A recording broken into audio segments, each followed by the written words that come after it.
Hi guys, it's Stuart again, and today we are doing a little video about the reason why I didn't buy the Sony 85mm f1.4 G Master lens. The reason is these two little puppies. One is the Batis 85mm f1.8 and the other is the Sigma 35mm f1.4.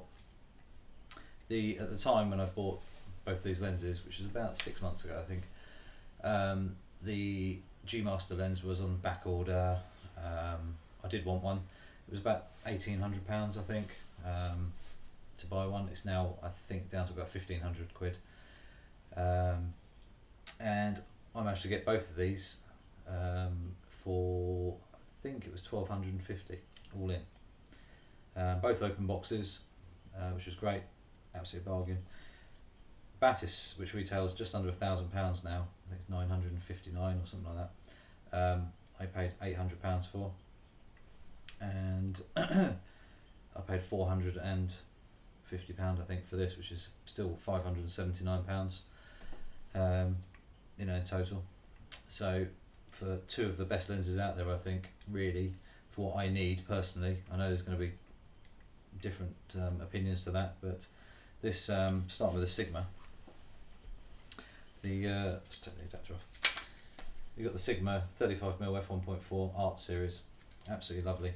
I always wanted a 35mm lens for quite a few years, but trying to find obviously a good one for the Sony side of things was relatively difficult. Apart from the Sony's own version, I think, which is about £1,200–1,300, so quite expensive.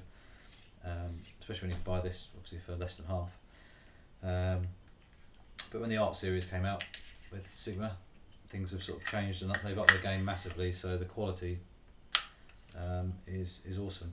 It is quite big. I have got an adapter on there, which is the Sony the Sony LAEA3 adapter, which is the mirrorless non-SLT adapter. It works perfectly with this lens. You get eye focus, you get everything that works properly. The only downside I think I get really, which is a bit of a bummer, is autofocus doesn't seem to work with video.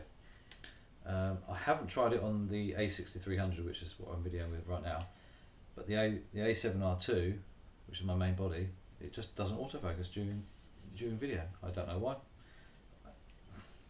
Maybe there's an update for it. I haven't tried updating the lens at all, but other than that, it works brilliantly. I haven't really got an issue with manual focus anyway whilst video, because that's what you should be doing really. But it's a very basic lens. It's not stabilised. It's got an AF, MF, auto and manual focus button. The usual, it's not a screen, is it? A dial that shows you your mechanical focus. Shows you from infinity back down to 30 centimeters, which is minimum focal depth. It's f1.4, so the glass inside is excessive, it is large, which makes the lens, I think, just around about a kilo, so it feels chunky.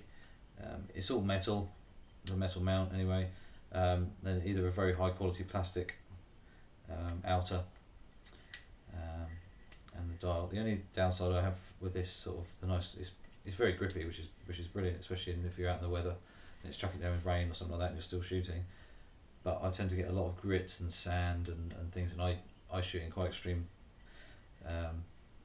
weather sometimes. I quite happily go out and it's chucking down with rain or high winds, on the beach with sand come flying past and things like that. So even now I've still got some bits and pieces just stuck on the rubber, which is quite annoying. It's a 67mm filter thread, and I've kept a Hoya one on there, just a UV filter. I have got some polarizing filters and an ND filter, which I use occasionally for long exposures. The hood goes on sometimes. Other than that, it's just a brilliant lens. It's super sharp at f1.4 through to f16. It's just lovely, really. I couldn't really fault it. This one, I've done it again. I don't know how, but I've got a very low Sigma production number, which is this one's number 12.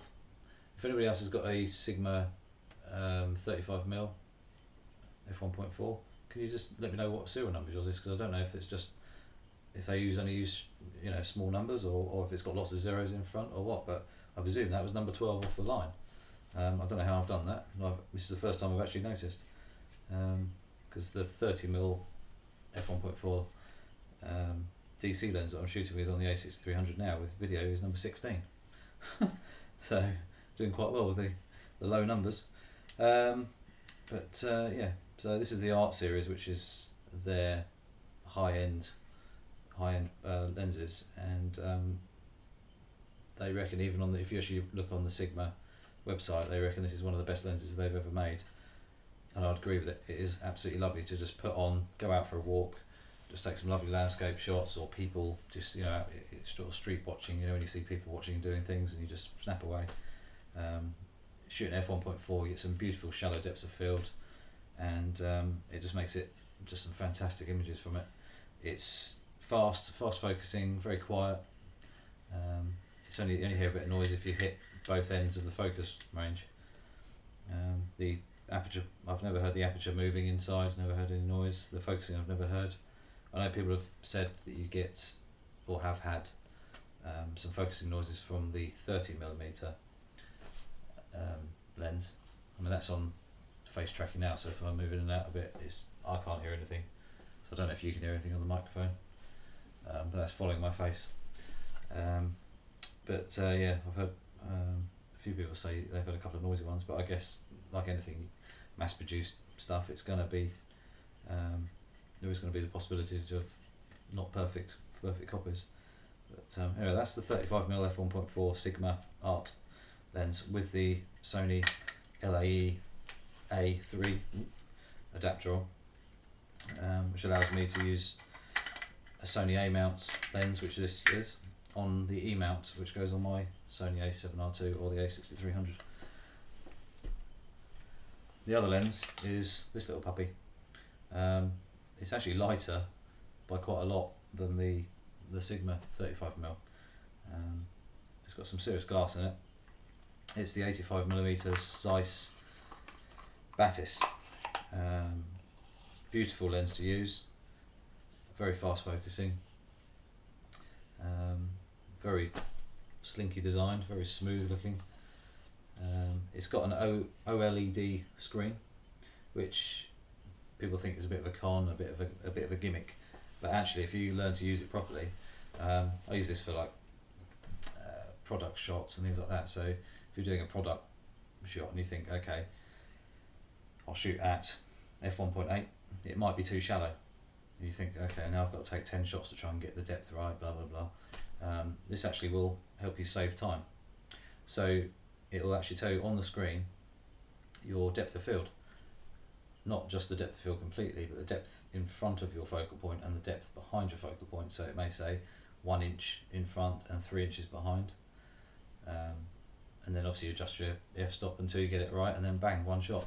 So you can actually get away with, if you use it properly, one photo, you've got the perfect shot straight out of the camera, which time is money. So that works. The only gripe I've got with this, they've made this lovely and smooth. There's not even no grooves or anything anywhere. Is this focus dial?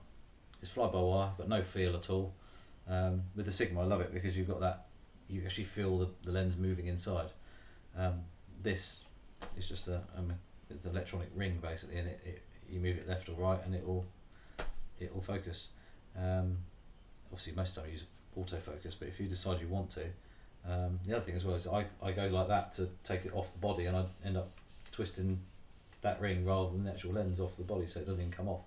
So I have to grip there, and then if you go this high, you end up taking that off, and the lens is still on the lens. And, it's just like, ugh. But anyway, so now I do that, and then go that way. So you actually have to grip around here, which is, so if you own one and it's annoying you, that's my way of dealing with it. See on this one, the serial numbers 60,287,004. So obviously a different serial number. I don't think it's a low production number. I don't know, but it's beautifully made.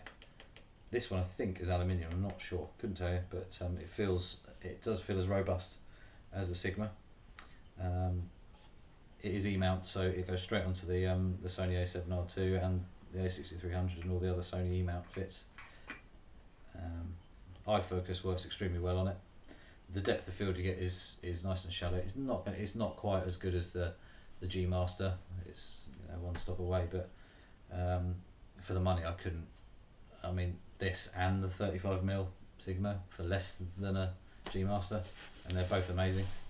And I don't think I would actually miss the G Master. Plus, I have seen a few break, so I don't know if that's just bad users, people breaking them off here.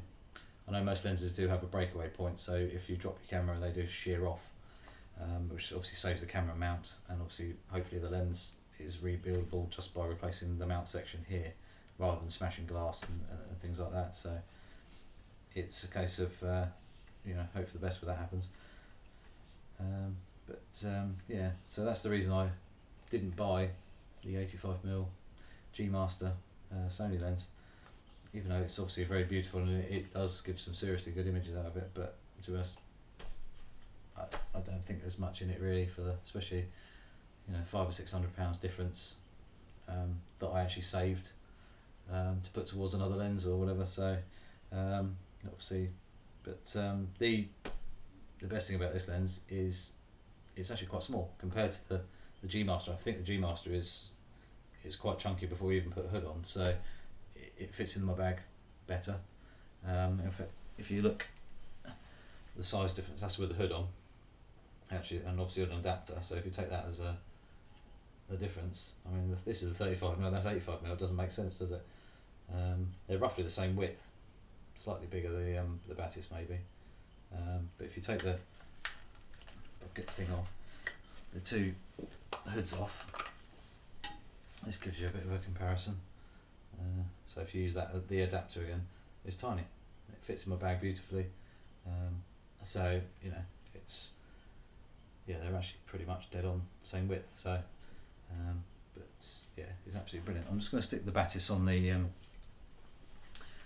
on the A7R2, and you can see the OLED screen working. I'm not sure how close obviously you'll be able to see this, but you'll be able to see the screen anyway. Screen light up. Yeah. You can see that there, hopefully, and now it's gone to infinity. But there you go. So I'm not sure if that's viewable, but basically that wherever it'll focus, it's not going to focus on my hand, but so 1.2 meters to the floor apparently, with a depth of field of 1 inch either side, but it can't obviously go to the other side of the carpet, but that's pretty cool. But for me, when I'm doing either, I mean, to be honest, even if you're doing portraiture with it, if you know your depth of field, if you shot f1.8 and you're only a metre away from your subject, your depth of field is going to be so shallow that your tip of your nose will be out and your eyes will be in. So if you know that's the sort of magnification you want of just the face and shoulders or something, you can set your aperture correctly, so basically it brings your ears into focus, so say 6 inches is going to be right. Otherwise you see a lot of times that people I want a blurred background, I want as much blur as possible, and their ears are completely blurred out, the tip of their nose is blurred, their eyes are sharp, and it kind of looks not right. So technically, what's possible is pretty amazing, but it does help, really does help.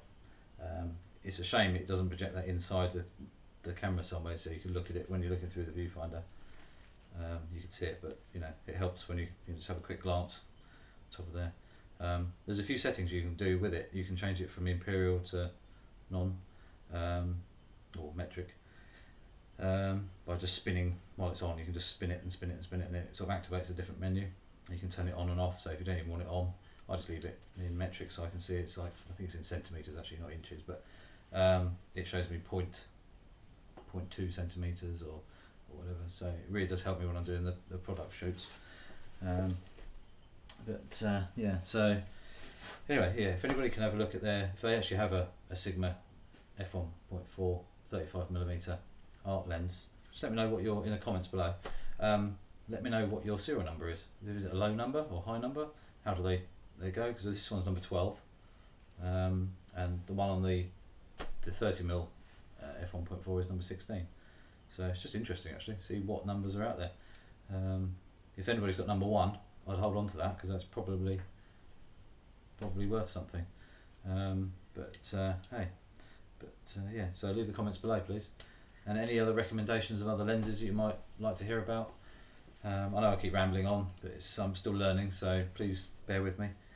I've got a few other lenses I want to review soon, so you know, I'll be back basically. Anyway, so see you soon guys, cheers.